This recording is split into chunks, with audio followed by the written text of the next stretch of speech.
Bravo. Le dicton populaire dit que ce à quoi je résiste persiste. Ce à quoi je fais face s'efface. Oui, certainement, mais ce à quoi je fais face s'efface. Faire face, dans quel sens? Dans le sens de faire face, s'opposer à, affronter, ou plutôt accueillir, recevoir, ouverture. Dans le premier cas, fermeture, opposition, conflit. Et pour sûr, ce à quoi je résiste, par l'opposition, l'affrontement, persiste. Dans le deuxième cas, ce que j'embrasse, ouverture, état de non-résistance, non-opposition, s'efface. Ainsi, le grand paradoxe de l'affaire est que moins je m'oppose, plus j'accueille, moins je nourris le conflit, moins je nourris ce qui me dérange. Et donc, en particulier, tout ce qui peut vous embêter, vous déranger, vous désaligner, baisser votre fréquence vibratoire, de l'accueillir le plus possible, non pas en étant masochiste, non pas en étant dans le défaitisme, le renoncement, mais dans le plein accueil, pleine conscience, état de non-résistance. Pensez à Gandhi, c'est comme ça qu'il a eu l'indépendance, il a gagné l'indépendance de l'Inde, qui était une colonie britannique. L'ahimsa, la fameuse ahimsa.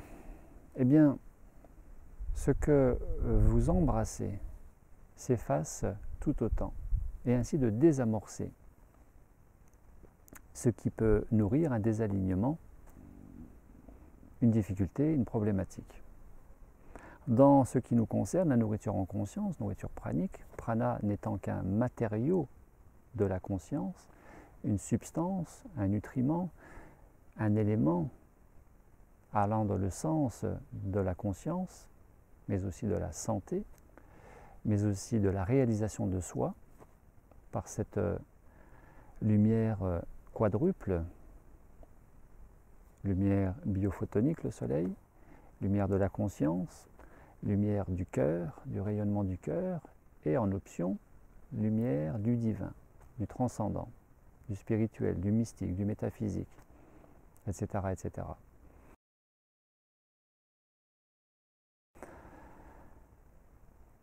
Ce à quoi je fais face, ce que j'embrasse s'efface à deux conditions. À la première condition du lâcher-prise, à ne pas confondre avec le renoncement, avec le défaitisme, une fois encore.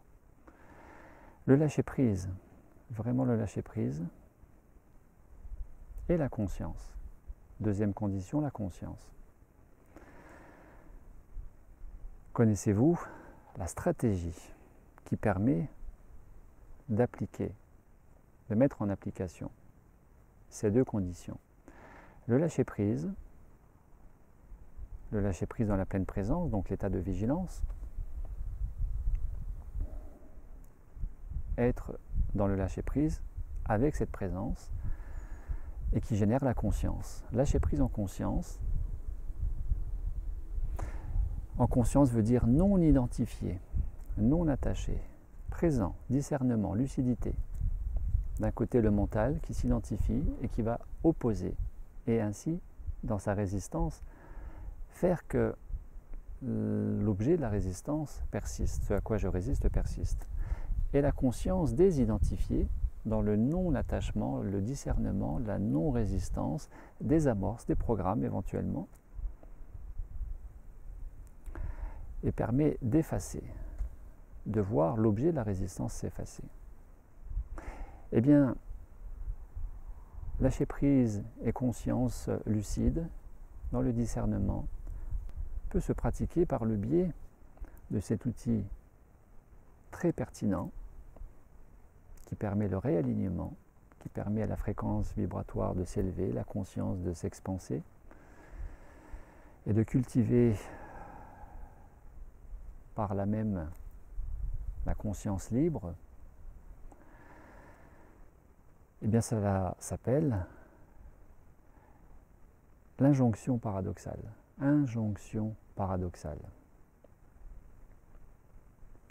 Ainsi, ce que les professionnels de la santé et de la santé mentale, psycho-cognitive, psycho-émotionnelle pratiquent, comme le docteur Gérard Perrin, qui donnait des consultations à l'époque à l'hôpital de Strasbourg en alcoolologie et qui, de voir un certain patient revenir alcoolisé avec lequel il était impossible de mener le moindre entretien, lui avait prescrit, en termes d'injonction paradoxale, à boire 2 litres de vin tous les jours jusqu'au prochain rendez-vous dans 15 jours. Et 15 jours plus tard, de voir le patient enfin venir, sobre, à jeun, non alcoolisé. Et à ce moment-là, de pouvoir mener un entretien correctement parlant.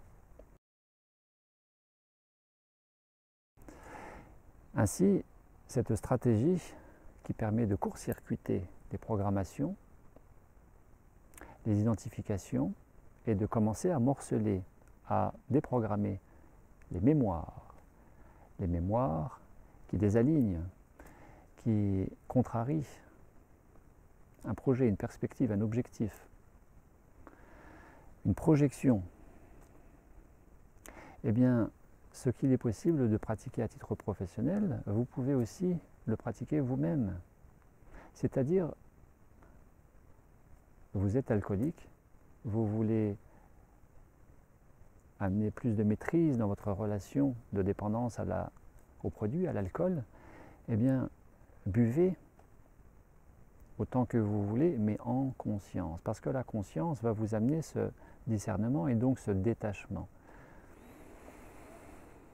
Et permettre ainsi progressivement la réduction et le sevrage, en concomitance avec la prise en charge médicale, avec le professionnel de l'alcoolologie. Vous fumez, autorisez-vous à fumer autant que vous voulez, mais en conscience, détaché, désidentifié de l'objet, c'est-à-dire la cigarette, sans ruminer, sans vous culpabiliser, en conscience, lucide, discerné, lâcher prise, et donc dans une relation de neutralité bienveillante avec vous-même. Neutralité, neutre, détaché. Vous n'êtes pas le produit, vous n'êtes pas l'alcool, vous n'êtes pas la cigarette, vous n'êtes pas le gâteau, vous n'êtes pas la nourriture à laquelle vous êtes attaché et qui fait que pour une raison émotionnelle ou sociale, vous n'avez pas faim au niveau de l'estomac, mais vous mangez par conditionnement mental ou émotionnel, par remplissage, par volonté de vous anesthésier les émotions comme le fait l'alcool, mais comme le fait aussi à sa mesure la nicotine, donc la cigarette. Parce que la personne stressée va fumer pour se détendre, se relaxer et avoir un effet moindre sur l'impact émotionnel désalignant d'un contexte, d'une situation et effet moindre désalignant de l'émotion grâce à la nicotine. Eh bien, pratiquez cette injonction paradoxale. Autorisez-vous à manger tout ce que vous voulez. Et pas forcément que les fruits et légumes, la règle des 3 V, mangez tout ce que vous voulez. En conscience, en conscience. Et vous verrez que ça va énormément vous aider. De soi-même, la conscience permet de prendre conscience et déjà de se démarquer. Pas mettre de la distance, mais permet de prendre de la hauteur et de voir de façon plus objective les mécanismes qui amènent à entretenir une compulsion, une compensation, un réflexe anesthésiant, un défaut d'affirmation de soi par rapport à une invitation à partager un plat alors que vous n'avez absolument pas faim et que vous n'osez pas dire non, etc., etc. Alors mangez, buvez, fumez, mais en conscience. Et le miracle de l'affaire, c'est que vous allez vite réaligner vos 4 corps, physique, mental, émotionnel et spirituel, en mettant paradoxalement, là encore paradoxalement, de la cohérence et de la pertinence dans cette démarche de conscientisation de soi à tous ces niveaux, qui passe par l'observation. l'auto-observation, l'auto-ressentir. L'injonction paradoxale.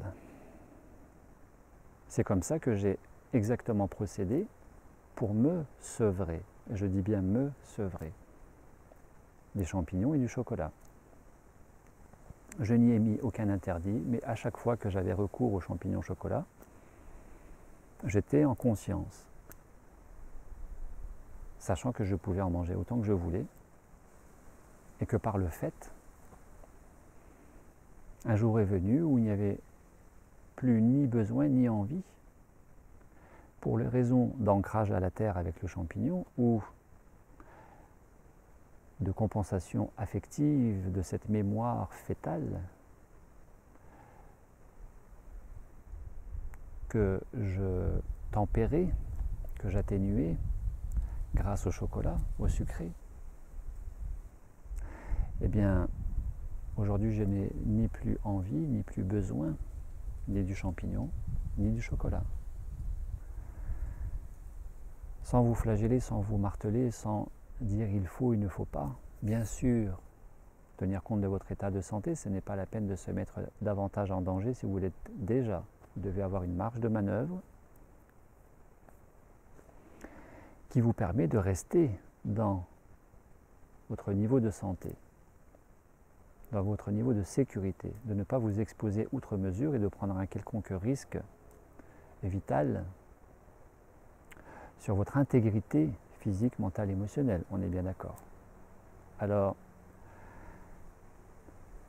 bonne nourriture, en conscience, ce qui fait la différence entre manger mécaniquement, robotisé, programmé, piloté par ses mémoires, et se nourrir en conscience libre, discernée, discernante. Se nourrir en pleine conscience de tout ce que vous voulez. Libre,